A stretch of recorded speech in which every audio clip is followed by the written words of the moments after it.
Like if I can change my club path because of a few feelings and a new insole, that's absolutely mental, isn't it? Could I contribute my knee and hip problems to 100%. this? Yeah. To practicing something you're not necessarily wearing is almost a waste of time, isn't it?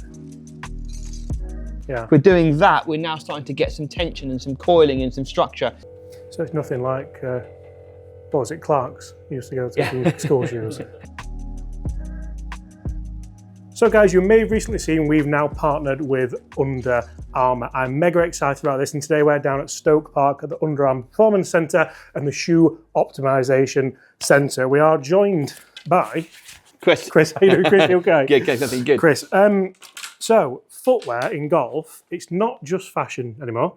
It's not just not slipping on a muddy day. It's all about performance, and the guys here tell me that we can actually gain some kind of performance benefits by the new Under Armour shoe. Yeah, absolutely. I mean, that's what we've been working on probably the last 18 months, 2 years with Under Armour. I think you'll see today why and how, but most importantly, the design of the new shoe, the Clone, which is going to be out end of this month. Yeah, look, it's the next level from where we were before with Drive Pro. And I think you'll see even more performance benefits with this shoe than we've seen in the past so far. I'm really excited by this because I'm notorious for just getting a pair of shoes that I like the look of and even going and filming and just slipping and sliding all over the place. So this could be really cool. Guys, get in the comments below. What golf shoes are you currently wearing? Could you see yourself coming for a footwear optimization session and maybe pick up a bit of distance, and even, it's all going to all be around the strike, isn't it, I imagine? Yeah, so stability. I think the biggest thing for us is the more stable you are, the more consistently you hit the middle of the club face. That's obviously got its own performance benefits in itself. Yeah. And we've designed footwear, as I say, to help those two more than anything. And obviously, if you hit the middle more often, you will also hit the ball further. So look, that's the process. Let's hit some shots and see where we can. So initially, just in my shoes that I've. Yeah, look, the ones you've got on. If you jump on the plates for me there, James, and just fire away. We aren't going to measure anything just yet. I just want you to hit a few shots, get comfortable. You tell me when you're ready to go. And then we'll go from there. So 3 or 4 warm-ups. Yeah. And let's see where we go from there. Have you used these shoes that you've got on here for a while? Yeah, literally. Whenever. So unless it's muddy, it's this kind of shoe. Yeah. And wide foot, it looks like to me. Yeah, quite a wide foot. Always had problems getting shoes. Okay, interesting. Very cool. Right, what we'll do now, if you get yourself positioned. So I'm going to get you to get yourself in position as you were. Let's go with some golf balls. Sorry, I was... No, it's fine. Go on. Cool. Perfect. Next one, again, when you're in position, last thing you're going to do is just rock on your heels and toes to activate the plate. Fire away. Yeah? Great. Cool. Very good. Let's see one final one. Cool. Perfect. Club 12 inside, that's never good, is it, Bob? Oh. So, very briefly, whilst we're on here, 90 miles an hour, 7 knots, so speed's good. Yeah. High, yeah. So generally, what would you say are these numbers that we're seeing here kind of common with what you see, similar? Absolutely bang on. Yeah, good, okay, perfect. So we're happy that we're doing what we were doing. Pleased that the clubs are still working as well. 6.4 spin, happy with that. 6.5, nice. 7.9. Yeah. With the LA Golf, slightly lighter. Yeah, I find actually that these are a bit stout in the winter, but you come into a nice warm room and they're nice and nice and good. Right then, here we go. So come over, I'll take you through. The first thing we look for really in the system is consistency. How consistent were the 3 swings? Just snapshot in terms of data, the top 3 figures on the right-hand side there. Number 1, how much you rotate, how much you move laterally, and then what your peak force is. So that's really the numbers that we start on when it comes to shoe fitting. What we're looking for is that figure to be above 1.7. That's kind of the cutoff. It's not official, but it's where we start. If you're below 1.7, we're recommending that you use a spike shoe because we want to get a bit more torque. We want to create a bit more rotation, a bit less lateral motion, and we want to increase the peak force that way.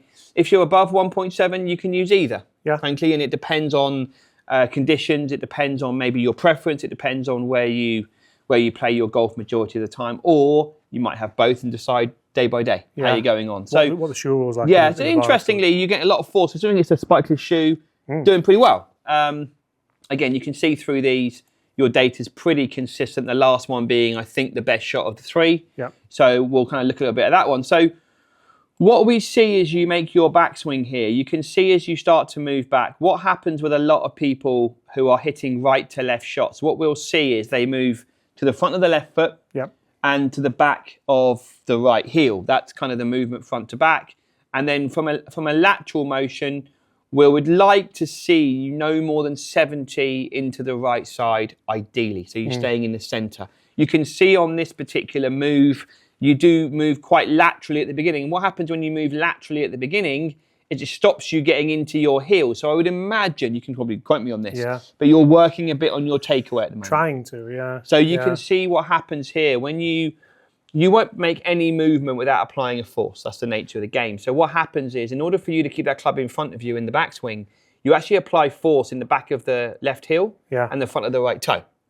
Yeah. Because when you apply force in that direction, it keeps the club in front of you. But then what happens is, you then, at mid-backswing, you then return to what is more natural, what you want to do.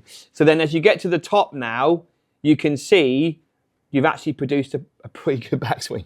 So it's very interesting how that takeaway move is almost making you to get to that position. Yeah. Transition, as expected with your dominance, very much from inside out. So you can see very much from inside out. But the interesting thing for me, it's not like you move a lot laterally, but you actually move, in my view, slightly the wrong way, if that makes sense. So you go a long way to the right at the start of the swing, you then recenter, and then in your transition, you actually go backwards quite a lot before you move forwards again. So it's kind of a little bit of movement side to side. And that'd be okay with a driver because you're shallow. You'll be okay. Not with an iron. Yeah, well, just generally, I think it messes up your sequence a little bit. Do you still find that generally people's club path will match that pressure trace? Ideally. In an ideal world, you would want your club path. There's two different ways to look at this one. So yes, ideally, you would want the center of mass movement to match the club path if you could for maximum efficiency. But also that does depend a little bit on where your center is. So if you're someone that's going backwards, your path is going left naturally because your swing center's behind where it started and vice versa. But look, you're definitely looking at this, you're definitely a pusher as I would describe you. Someone that's moving the weight from back in the right to the front of the left in transition. You hit it quite late in the arc and you move backwards, which means your path goes a bit left. That's really annoying me, isn't it? But I would say that you're probably a draw of the ball at heart. In my head, I am. Yes. Yeah. Unfortunately, at the moment, it's not, but we'll get there. Yeah, and I think the biggest thing for us to try and to work on this, and it comes back to your footwear, is number one, if we can get you to coil into your right heel like you are at the moment, the big thing for me, you've got a lot of pressure back in that heel, and you'll see how quickly that disappears. Yeah. So you move to the front of the toe I'd love to see you just holding a bit longer, staying a little bit more back of the left, front of the left, back of the right, and letting the club just drop in. Yeah, exactly. What it will also do is it will take this little look in the lower body. See how you're quite far forward in the hips? Yeah. It will just sort that out a little bit as well, I think. But that's a technical thing as opposed to a. It's funny because do you remember the phrase "get to the top and give up," Bob? Yeah. That's when I used to play on bass. So get to the top and just think, "I'll just give up." Yeah. Just drop it. Yeah. And that, And I can imagine certainly with that, it's almost like it when you're moving so much. It's hard to be. It's just hard to be consistent. You get some good shots in there, by the way. But there's also a little bit of front to back variation. You're sort of from 155 to 169 almost because of that strike location. Let's put on the clone shoes, and all we're going to try and do, as I say, is exactly like you've been swinging there. Maybe just like you say, stay a little bit longer at the top. Yeah. Let's just see what we can do. A free lesson, Bob. Free information. You don't get free information anymore, do you? So these are the new shoes. They look really good, actually. I love an all-white shoe. All-white shoe. Are they available in black as well? Or? They're black. There's 4 colorways. There's a grey, there's a very distant grey, and then there's a more of a taupe brown colour, which is a signature colour. I do believe there's a couple of limited editions coming out through the season for the US. I think one's for the US Open and one for the Masters potentially. Oh, lovely. But yeah, this is the premium colour, shall I say? And I think certainly it looks pretty clean from my eyes anyway. Very good. I've never been under pressure tying my laces before, Bob. Out of breath. We won't put the system on yet. Let you hit 3 or 4 like you were doing, and then we'll. Do you find people adjust strike because maybe you're more off the ground now as well, a little bit? With the spike, you mean? Yeah. Yeah, I think there's an element of that. I think also, if you look at your existing shoes, are very low profile. So I think you will naturally feel more above the ground just simply because you've got a bigger midsole and you've got a little bit more cushioning and stuff. Yeah. I think that's always been the case with these sort of spike versus the spikeless, you know. Less so on the grass. Yeah. On the grass, I think you get a pretty consistent. It goes to show, though, even going like, because they're my typical driving range shoe, and to practice in something you're not necessarily wearing is almost a waste of time, isn't it? Well, I think it's like hand in hand. It's a bit like if you went to the range, you wouldn't take a higher set. Yeah. You know, it's a very similar kind of conversation. You're going to practice with your clubs. You know, I understand there's also a factor sometimes where you've got to put your shoes on. It feels like a bit of a faff to put them on, take them off, whatever, which is completely, I understand that. But from a perspective of you actually performing to your best or making your practice session worthwhile, I think you would definitely use a shoe that you play in. Yeah. Going back to your point, I think there's probably also an argument a little bit when you're, if you're on a very hard surface, you might practice in the softless, spikeless shoe. Oh, okay. And you might use this a bit more when you think. But if they're the same, you'll probably feel consistent, you know? Yeah. Cool. So let's hit a couple more, and this time on the plate. You're thinking about the kind of feeling that you were saying about when we were just going through the data a second ago? Yeah. Great. Trying to. Perfect. So let's hit some shots with that sensation, and let's see if we can see how that affects your move as you make your swing. So, great. Nice rocking of the feet. Get yourself nice and that's it. Great. Awesome. Cool. How do the shoes feel in comparison? Obviously, apart from being slightly higher, do you feel anything more connected? Do they feel more wrapped around your feet with the clone technology and the upper being nice and tight? I'm trying to not overthink it, probably. Yeah. If I've already got something in my head about like a swing movement, probably trying not to... Yeah. Very nice. Feel more... like the finishing position feels... stronger, balanced. More stable. Yeah. Yeah. I mean, certainly, let's look at that last one you hit there. It looked like a nice shot.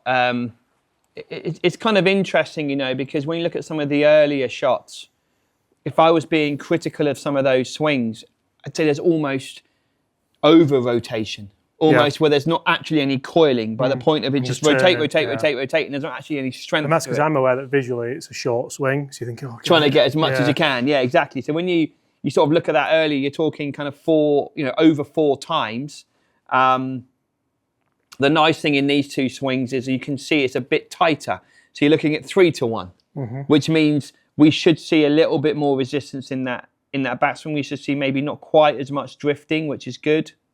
You can already see there off the ball, where on the previous swings we were staying in the toe a long way, you're starting to move into that heel nicely. Yeah. There's a lot more peaks, as we always are looking for in the swing, the shear force. So from the lateral forefoot, the front area on the outside into the medial heel, so across this red bar, which we call the Hendrix bar. That's really important because if you want to be stable, we always used to think that when we made a swing, we'd just go straight back to the heel and it would be fine. It's not the case. What you actually need to do is corkscrew back to the heel. Yeah. So you need pressure on here, like we're turning a jar. We want pressure on this part and pressure on this part. Yeah. If we're doing that, we're now starting to get some tension and some coiling and some structure, which I think you can see with these figures now dropping much more. 3 to 1 is absolutely fine. 4 and above, we're starting to see a lack of coiling. The other interesting thing that you see, certainly in these swings, say, versus the earlier ones, is more the movement of the left knee. So your left knee comes a long way across, and we can see that the left knee is a little bit stronger, a little bit more in front on your backswing. It doesn't come across anywhere near as much. That's a thing that we do measure because we're quite aware that if that knee stays on a straight line with where it starts, your right hip can go away from that, and you can actually get some stretch. Whilst when you see some swings where that right knee comes across, you can see here how it's kind of come in and then across. That does have quite an effect on your ability to stay centered and to recenter and to get the club on the back of the ball. So I think when you look at a lot of these figures here, what would be really pleasing, just initial view, is the fact that you're not, you aren't overturning. The overall pattern doesn't look as big. So you can see back here how big the movement of the center of mass, this big diagram in the middle, is quite a lot all over the feet. Yeah. You look at these last 2 swings you've made, it starts to become a little bit more concise, a bit more in the middle. And that's certainly showing us that you've got a lot more stability when you wear that. Right. Because I think that peak's a lot higher as well. The yes, it is. It's going up. 177, wasn't it? Correct. Yeah. So it's gone up to about 183. You did reach that peak earlier, but it was only, I think it was only 177 was when you made the centered hit. So you can certainly see the relationship between tightening up the rotation against the lateral motion and how the peak goes up as a result. So that's a good start. But what we're going to do is we're going to take the shoes and socks off. We're going to just have a little look at these. We're not showing the toenails, Bob. Don't be showing me toenails, Bob. James, just roll the trouser up to kind of mid-calf. What am I doing, sorry? Just go trousers up to mid-calf.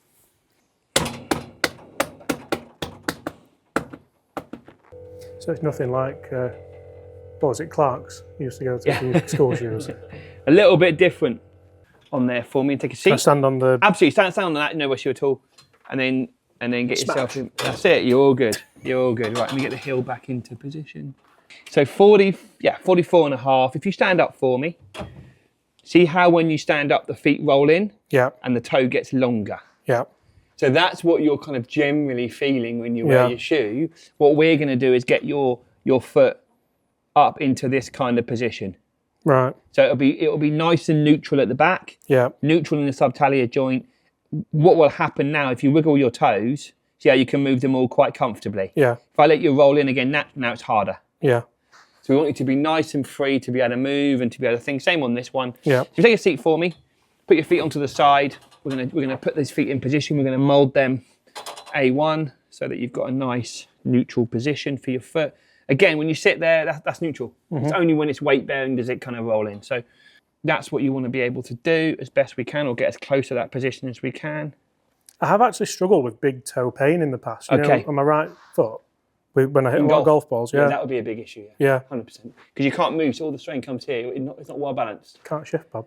That's it, a bit more, even a bit more. That's it, good. You're going to sink in. Okay, good. Toes going to go in. Foot's going to be in, okay, right. I see nice and neutral, both of them. See how this one wants to grab? Yeah, yeah. You feel a little bit of kind of pressure in there. Yeah.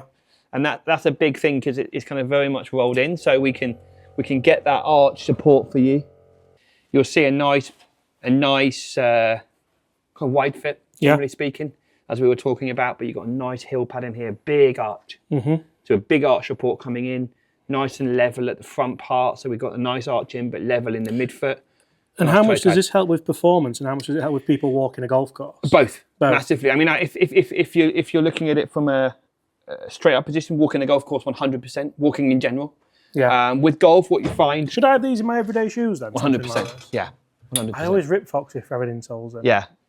I mean, it's one of those things, you know, it's like in my view, the only reason you wouldn't have it is financial, which I understand. If people can't afford it, that's a different conversation. Yeah, yeah. But if you can, why would you not have it? That's probably the better question. Why would you not have something that's custom to you? It's quite worrying, that, isn't it? Why would you not have something that's going to fit your foot, that's going to make you... I used to run a lot. Evidently not anymore, Bob, before you get that. But... Yeah, I mean, I would say to people all the time, if you're going to go running, 5, 6 miles, 3 or 4 times a week, the first thing you do is go to the running shop, get your shoes, you're running measured, and then you go, okay, you're going to have a high arch, low arch, you're going to have a neutral shoe, you're going to have an arch support, whatever it may be, and you don't even question it. It's just what you do. I ran a marathon in orange Nikes because they look good.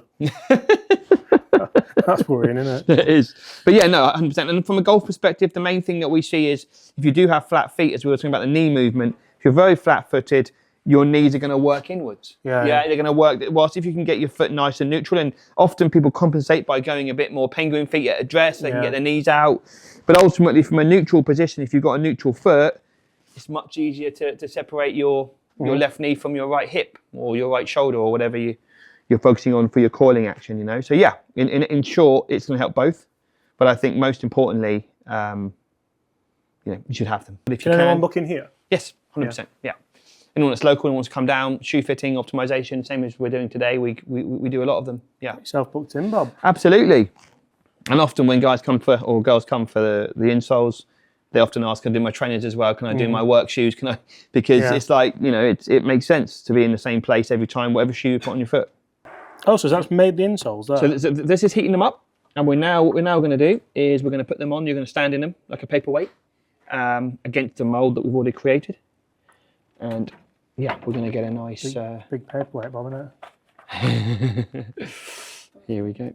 So now when they're nice and hot at the back, all the lacquer's been melted, we now slip it into the mold that we've kindly created there, which is great. Go get a first foot there for us, James. Wonderful. That's great. We can cut them down and do various things if they're slightly too big, but I much prefer when it fits like it did there for you, which is great. It's proper fine science, isn't it? Yeah, look, it's important that we just get it absolutely right, you know, because sometimes some of these things you can make more damage if it's no good. So stand up for me nice and tall, now put some pressure on it. Now we'll give it 2 or 3 minutes just to get a really good mould of your Go foot. get a cup of tea. Exactly. Perfect. Can you put the feet onto the side for me? Let me see how that. So there you go. So you can see very, very quickly when I get them out. There you go. How? So that's where you would have been. Yeah. There. You can see how much angle and shape we can get into you to get your foot into a neutral position. So how extreme would you say I am there in relation to most people that would I would say pretty. I should have done this a long time ago. Yes. Yeah. Without a shadow of a doubt. Yeah, 100%. You got we had quite a high arch there to support. Could I contribute my knee and hip problems to 100%. this? Yeah. So what we tend to find, and this is not generalised, but my experience is people who have very flat feet, they tend to get more issues in the knee and the hip. Yeah, I tore my meniscus twice. People who have a very good foot tend to actually get foot problems because they don't support them. So you imagine you've got a nice high arch, but you don't support it. Yeah. So you sit there in that insole all day long. Yeah. You actually get foot problems. Yeah. Whereas when you've got a flat problem, you get a bit less in the foot, but you tend to have more issues further up. And the problem is if it's a knee and the hip, no one talks about the foot. Yeah. It's you're going to have some physio or whatever, actually sort the foot out. That will then help. The physio then becomes useful. Do you know what I mean? Stick with my trainers, these. Yeah, look, I mean, 100%. Both of these two, you can see the angles. Again, even in there, Yeah. you've got to be, and also just the quality of that insole. It's free lacquer. It's a really good quality insole. And I've never thought about qualities of insole, but that's your, that's your Fujikura, that's your Acura, that's your LA Golf. Yeah. As a quality of insole, So you'll feel when we put them in these shoes, you're welcome to put your socks back on. I'm just You got my socks, Bob? fit these back in. So again, these are the Golf specific ones. It's a full foot, so it's not just the heel, it's all the way up. So again, they're quite structured, so you'll feel kind of a solid base on the shoe. And then hopefully with the clone upper, you're going to feel a connection between the upper as well and the midfoot. So yeah, essentially what we send to people is it feels like, that's also the case. When you kind of feet roll in, you tend to kind of go forward with your head as you get taller and you get back in your heels and a bit better balance, you'll also feel a little bit taller, absolutely, 100%. Laura will be buzzing. It's easy, just a little walk in them, you'll probably just feel like they'll feel much more supportive, would be the word I would use, but stronger, connected together. And hopefully you can do a bit more more on what we discussed with the swing. You've seen flubber? With these on. I put some in the shoes, right. Well, you said wait a bit and then let the club drop. Just try to keep, once you put the weight in the right part of the foot, just keep it there a bit longer, One of the things that I also find helps, again, just as a general thought, is to keep the right foot flat.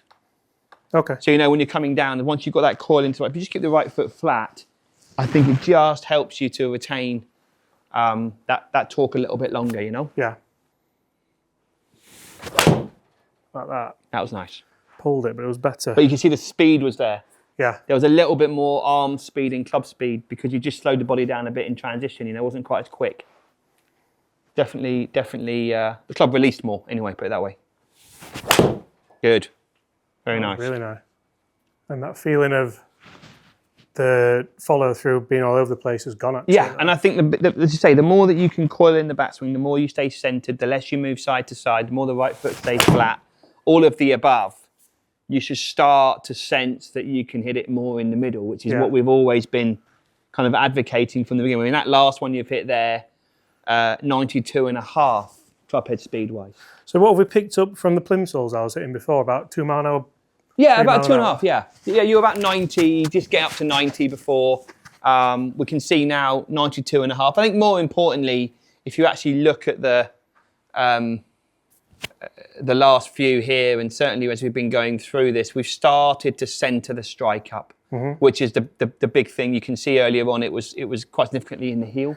And it's a struggle that, because last thing I want to be doing is changing length of club to accommodate that. Yeah. Never really believed in that. Yeah, and I think the interesting thing for that, as you say, you know, when you're hitting it in the heel there, you almost, you know, wanting to be a little bit shorter, but I think it's because you're up out of your toes earlier. I think the more that you're back and the more that you're grounded, the better shot, you start to the improve. better shot, I felt like on the way through, I've stayed back. Yes. And again, like without kind of going too much into technique, but if you made a nice backswing to the top, James, and I said to you, you know what, keep the right foot down and actually deliberately go backwards. Yeah. Yeah, see what happens. You'll be amazed on a couple of factors. One, how much it propels the club forward, but also it will stop that path going left. Right. So when you stay this way, flipping it, aren't I? correct, yeah. So also there's a factor with that as well. But look, definitely more coil, and your ability to stay back keeps the flight sort of straight and in front of you. You know? Yeah. The coiling in the backswing has been the main focus. Right foot nice and planted, staying And back. when people come here, this is very much shoe integration, but a bit of a lesson as well, isn't yeah, it? look, it's a combination, you know. I mean, certainly in your case, being a good ball striker, you can typically hit good shots in any shoe. Let's be honest, you know. But what we're saying here is, look, this is going to be best for you because it's going to enable you to do what we think you need to do in your swing. Yeah. If you had something that didn't work like that, or you had the insole, certainly the original ones, which are very flat for your foot, you're going to struggle a bit, you know. So I think it's kind of a combination. It's certainly in your case, the shoe plus what you can then do in your swing. That was really good. You know, 123 ball speed there, great. Yeah. You know, that's a high ball speed. 170 carry, 6 foot. So then the spins now. So usually if I'm trying to pick up distance, I'd knuckleball it out and the spin would drop. Whereas that's still a That's nice launched. I mean, it's 107 foot. It's high. Yeah. Absolutely high. It's a nice rocking for me. Just get a nice. I didn't do the rock, did I? No, it's fine. Again, look at that one. Very similar type shot.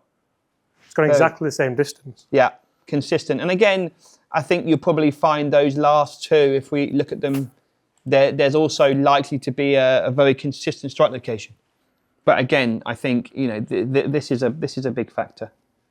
They're consistently over 90, starting to carry it up in the 170 range. Yeah. And I don't think, it doesn't look like you're swinging any quicker, but you are.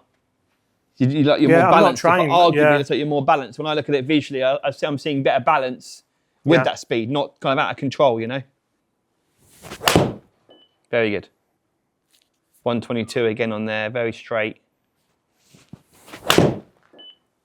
Yeah, really pleased with the strikes.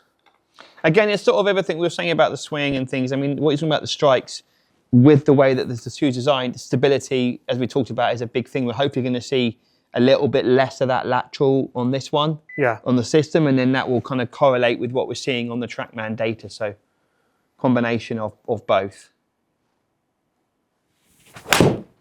Good. So 189. You know, before we had a 190, we got to, didn't we? We got to 190, but we started at 185. 183, we got up to 190, 175, and then now we've changed. First one, 189, 183, 180. We're in the 1.8 every time. We're also seeing that constant 3-to-1 rotation to translation, which is great, which means you're consistent. A little bit less lateral movement as well. There is. And it'll be really interesting to do one more with a really conscious effort of going backwards in the downswing. It's a complete fallacy, but it's a feeling, you know? Yeah. Good. I know the toe overtook. Yeah. But if you look at the figures over here, whilst that's coming on the screen, you see how your path improves no end. Yeah. And you can see how your speed goes up. Like if I can change my club path because of a few feelings and a new insole, that's absolutely mental, isn't it? And I think that there was a really good example. I know it was a bit left, but that's normal because the club's got past you quicker. If I can do that and just logically keep the club face square. I think the other thing that you'll find, this is not a criticism of being indoors or outdoors, I think when you don't visualise a target, Yeah. sometimes it's hard to get the face organised. But you'll certainly see in the system here a lot more force generated when you, when you go backwards, your path will go more to the right. Absolutely no doubt. Again, nice. Very nice. 124 ball speed that time. Yeah. It'll also help your spin rate. You know, when you look at that one there that you just hit, high on the face, it's also, you were talking a little bit about the club extending. So when you go back this way, the club reaches its full lever point, and often the strike goes up. It's weird because you're going backwards, you just thought it wouldn't have done. When I'm forward, I've not got the full lever. And so again, when you look at this in terms of optimization, not just from the, sorry, one mouse, one down here. There you go. So we're starting to get up there. Yeah. And as we start to push this up, this should naturally drop in. Yeah. But you're close, you know, and certainly for the speed wise. Yeah, I'd always rather have a bit too much spin than not enough as well. Yeah, absolutely. If you're a high speed player, you don't want it to drop out the sky and go, the long left one goes absolutely miles and unplayable. Yeah. This is really interesting, this swing here. So you can see on this one, this is mechanics wise nice. So you can see here, top of your backswing now, with your coiling, you go to 55 and you don't go backwards. See how you're settling now? Mm-hmm. You're going forward to mid downswing. Yeah. Now you start backing up. And see how your legs look better. Yeah. And that's definitely a factor of how you're using the forces now, and moving again on your speed. You're starting to get to that peak last parallel at the very top here, which is great. So now that means there that you're now standing up and firing the club. So you're getting that release pattern happening much more. Yeah.